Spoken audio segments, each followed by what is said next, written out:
As an adult child, should you let your parents move in with you? Hi, my name is Dr. Natalie Jones. I'm a licensed therapist. I've been counseling people for many, many years now. Men and women who have been victims and perpetrators of abuse. I made a post about, parents expecting their children to pay their bills. And so I had a comment, and I've lost it in the sea of comments. A commenter was asking, what about, the other way around? Should you allow your parents to move in with you? And I want to respond to that comment because, again, this is something that I've counseled many people over the years about whether or not they should take care of their elderly parents or allow their elderly parents to move in. And again, this is my opinion, and this is based off of my experience, and I understand that everybody's circumstances are different. So first of all, the first thing that I would say is that before you consider letting anyone move into your home, be it family or friend, make sure that everyone in your home is on the same page and in agreement with that. So if you're married, if you have children, make sure that everyone is okay with that. Actually, even before that, I'll say that's number 2, but actually even before that, I would say before even considering letting anyone stay with you in your current family, you have to be coming from a place of abundance. And what that means is so this is number 1. You have to be coming from a place of abundance. So that means that you don't need to be struggling. Right. So if you're struggling in any capacity, I would not consider it. If you're struggling, financially, if you're struggling in your relationship, if you're struggling in all these different ways, anything like letting someone move in, it's only going to exacerbate that. Decisions made out of desperation or in a time of crisis usually do not fare very well long term. You need to be in a place where you could sort of rationalize and think this out.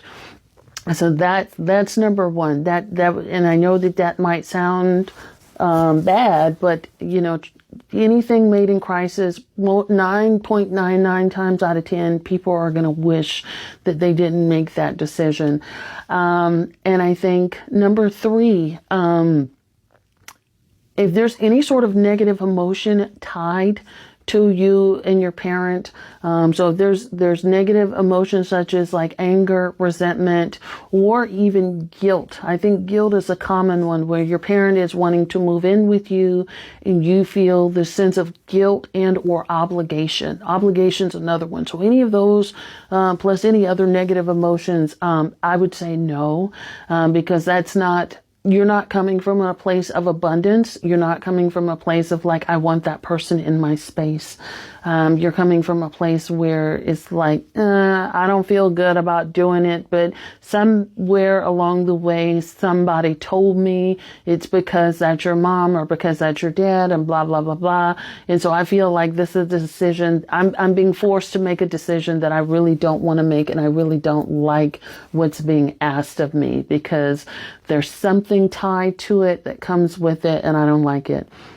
Number 5, and these are all important decisions, but number 5, I would say if there's negative emotions between you and your parents or negative experiences, so if there's a history of your parent being abusive to you in any way, financially, verbally, psychologically, sexually, physically, any way, in any capacity, I would not allow it to happen unless your parent has actually gone through the steps where they've seen a licensed mental health professional for a minimum of 2 to 3 years, and they've been dedicated to ironing that out and working that out with you. And it has to be before they even move in or consider. You guys have to be in a good space.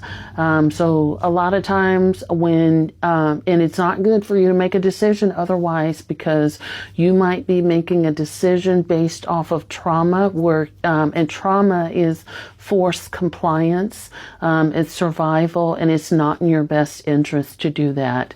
So that's what I would say about that. Number 6, you and your parents, again, it has to come from a place of abundance. So you and your parents, and I know that this is a common saying in Black households, like, I'm not your friend, I'm not one of your little friends. But I disagree with that. I think whenever, as you grow older, your relationships with your parents should evolve, right? And they should evolve, and they should be a friendship, and it should be a relationship based off of reciprocity, where you feel like you can go to them and they can come to you. Like, it should be something where, yes, that's still your parent, but you could still go to them and they could be supportive and show up for you and all that kind of good stuff. So what I would say is that your parents need to be a friend to you, and parents to you. They need to have a genuine respect and understanding of you, who you are today, not you as an 8-year-old, but who you are today, as a grown adult with, your own life, right? Your own, your own relationships, friendships, what if you have children, so respecting you as a mother or a parent, a father, even, because I do have men that watch me too. So your parents need to have a respect for that, for you, and be, you guys need to be friendly. Like, there needs to be a mutual support. It doesn't matter, and I'm saying this, if your parents live with you in any capacity, whether they live in the same structure as you, whether they live in an ADU or a mother-in-law unit on your property, or whatever the case may be, it needs to, all these things need to come from a place of abundance if they're with you in any capacity. But they need to respect you and who you are and act accordingly.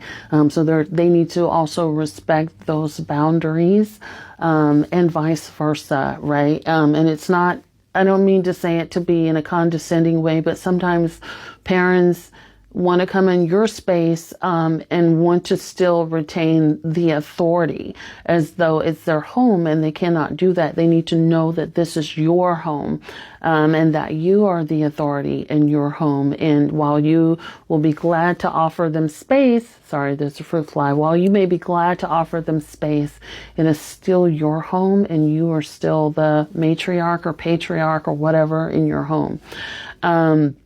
So that's the other thing. So they need to respect, and, celebrate your culture, your traditions, the way that you run your home. I would also go on to say that they need to be respectful of your home as well. So again, with being cleanly, if you don't smoke on your property, all of those kinds of things. And like, even the people, if they choose to have guests over, they need to be respectful of your property, right? So guests and things like that need to be vetted with you, because again, your home is your safe space. It is your sanctuary. It should be your haven. It should not be a place where you have to come home and walk on eggshells, put up with bullshit, and negativity. You should not have to do that in your home. And so if that's how your parent is, I would say no. And regardless of whatever they've got going on, if it's medical, it doesn't matter. There's facilities for that. There's in-home support services, workers for that. There's a whole host of things that they can do to, manage their own selves. But when it comes to your home, when it comes to your family, you have to be selfish and do what's best for you and your family. So just think that through. I'm all about family. I love family. I love for family to be together. So, but people have to also respect boundaries and know that you're the adult and know that this is your home and that you have values and things which may not necessarily align with what they had with raising you. Hope that helps. Thanks so much. Like, follow, and share.